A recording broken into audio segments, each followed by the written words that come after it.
your father had a high standard, Very, very high. but that Something high about standard wasn't superficial. That high standard had substance.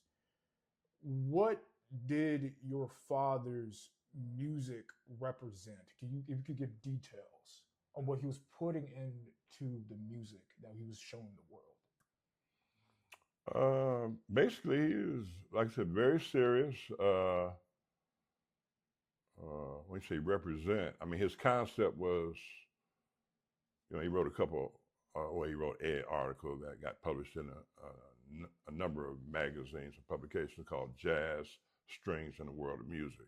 Mm-hmm. So his concept was taking the beauty of the symphony orchestra and combining it with the exhilarating rhythmic feel of jazz, basically. So you have, strings which demonstrate or display beauty.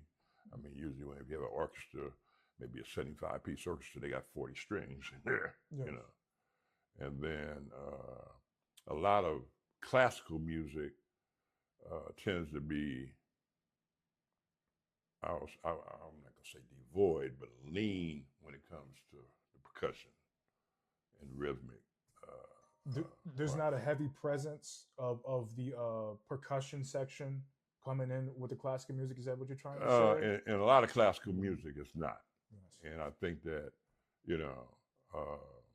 he wanted to emphasize that because, basically jazz and being black, rhythm, dance, even back in the day, with jazz, jump blues and all that, they were dancing. I mean, Duke Ellington and Count Basie, I mean, all that, people were dancing to that music, Yes. So it was about movement, rhythm, and,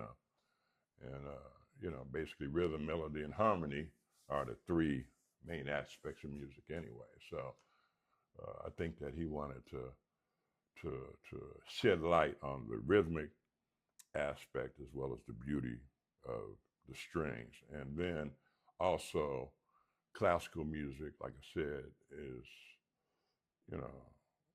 hyped as, coming from Europeans, but jazz is a true American art form. Which came from American, Yeah, black, basically yeah, American black New people. Orleans, which Yes. was again amalgamation of uh, French, Creole, Yes. and black, coming together. You know, the funerals down there are very popular in terms of second line, Mhm. drums.